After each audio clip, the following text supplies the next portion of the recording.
আসসালামু আলাইকুম রহমতুল্লাহ। গাছগাছরা লাগানো ইবাদত। আপনি যে কোনো গাছ বুনেন, সেটা ফসল পশু পাখি খায়, যে কোনো ফসল হোক, আর কোনো ফল দিন, ফল দিক আর না দিক, কিন্তু যে আমরা যে গাছের বৃক্ষ যে পাতা আমাদের অক্সিজেন তৈরি করে দেয়, বিভিন্ন যে পোকামাকড় পশু পাখি যে ফল খায়, আমরা যদি নাও খাইতে পারি তাহলে সোয়াব হয়। কিন্তু ফলের মধ্যে দেখেন ওই সোয়াবে আবার পাপে পরিণত হবে যখন আপনি গাঞ্জা গাছ লাগান, তাম্বাকু গাছ লাগান, তামাক গাছের চাষ লাগান। ঠিক তেমনই রাজনীতি দুনিয়ার সবচেয়ে বড় ইবাদত, কিন্তু ওই রাজনীতি আপনার জাহান্নামে যাওয়ার রাস্তা। কারণ আমরা দেশে মহিলা রাজনীতি নেতা বানাই, কারণ মহিলা রাজনীতি হারাম। 1,24,000 পয়গাম্বর যে ছিল, তাদের মধ্যে তাদের বউদের মেয়েদের দিয়ে কখনো রাজনীতি করায় নাই। রাজনীতি কেন হারাম? কারণ এই মহিলারা আমাদের দেশ চালায়, তা প্রমাণ দিচ্ছে। দেশ আল্লাহর গজব, নানা প্রকার বন্যা থেকে, গজব থেকে বাঁচতে হইলে আমাদের নিজেদের পরিবার, দেশে এলাকার পাপ কমাইতে হবে। তাছাড়া আপনার যতই সাহায্য সহযোগিতা করেন, আপনার গজব আল্লাহর গজব তরফ থেকে আসবে। কারণ আমরা দেশকে উন্নয়ন করতে চাইলে, উন্নতি করতে চাইলে আমাদের মা বোনদেরকে নায়িকা গায়িকা না বানিয়ে, নেত্রী না বানিয়ে তাদের ইজ্জতের হেফাজত করার চিন্তা করতে হবে আমাদের। কী কারণে, কীভাবে তাদেরকে এই হেফাজত করতে পারে।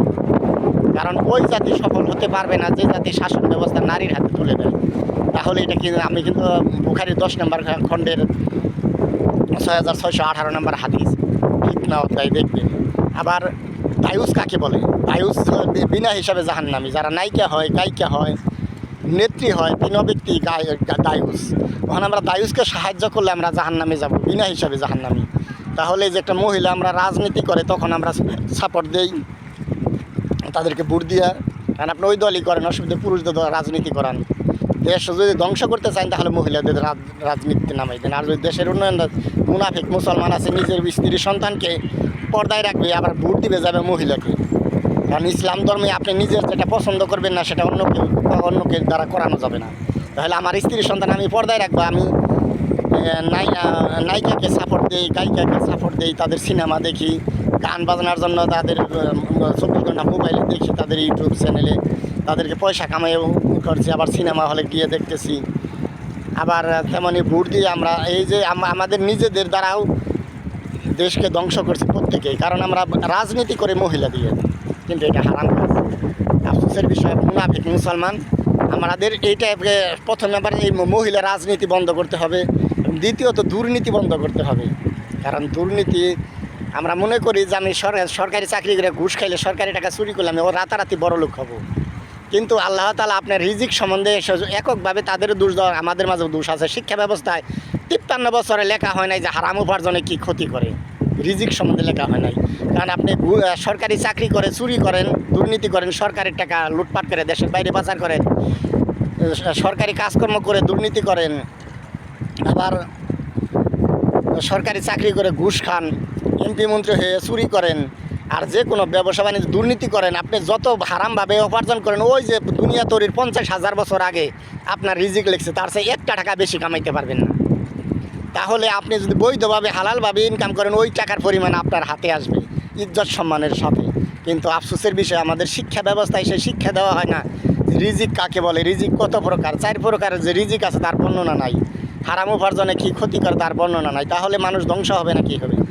এখন সরকারের কাছে আমার দাবি যে যারা 53 বছর যাবৎ দুর্নীতি করে, তারা আপনার আপনজন, তারা আর কেউ নাই, যে দলেরই হোক, যে ধর্মেরই হোক, তারা কিন্তু আপনার আপনজন কারো না কারো।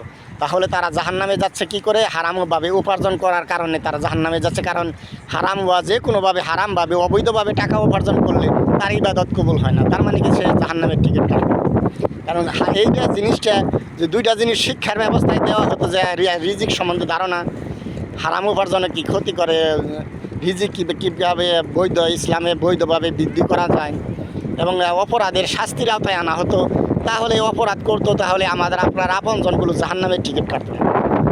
সরকারের কাছে আমার দাবি যে রিজিক সম্বন্ধে পরিপূর্ণ ধারণা দেওয়া, পাঠ্যপুস্তকের অন্তর্ভুক্ত করা, হারাম জান্নাত জাহান্নামের পরিপূর্ণ বর্ণনা, এবং রাজনীতি, খোলাফায়ে রাশেদিন যে রাজনীতি করেছেন, 4 খলিফা, আবু বকর সিদ্দিক, ওমর ফারুক, হযরত উসমান, আলী এবং নবী করিম সাল্লাল্লাহু আলাইহি সাল্লাম কীভাবে এরা দেশ পরিচালনা করেছিল, কোরআন এবং সুন্নাহর আলোকের সাথে এগুলো পুঙ্খানুপুঙ্খানু বর্ণনা দিলে তাহলে আমাদের পরবর্তী নেতাগুলো হবে যে তারা এগুলো বিষয় নিয়ে গবেষণা করে নিয়ে আমাদের দায়িত্ব হচ্ছে আইন পাশ করে শাস্তির আওতায় আনা অপরাধের এবং তাদেরকে শিক্ষা ব্যবস্থায় যে আমাদের দায়িত্ব কর্তব্য কী শিক্ষা ব্যবস্থায় আওতায় আনা, যে বাংলার জমিনে 53 বছর যে অপরাধগুলো হচ্ছে সেই অপরাধের সম্বন্ধে কোরআন এবং সুন্নাহর আলোকে কী বলা হয়েছে সেগুলো তুলে ধরা এবং একটা শাস্তির আওতায় আনা। এই ব্যবস্থাটা আমাদের করে দিলে যে কারণ আমাদের দায়িত্ব কর্তব্য আমাদের ভূমিকাটা আমরা পালন করতে হবে। তারপর আমাদের কারণ দুনিয়াতে দুর্নীতি সব জায়গায় আছে, কম বেশি থাকবে, কিন্তু আমরা তো আমাদের দায়িত্ব থেকে এড়িয়ে চলেছি, যার কারণে অপরাধ বাড়ছে। এই জন্য সকল অপরাধের পিছনে আমরা কোনো না কোনোভাবে দায়ী।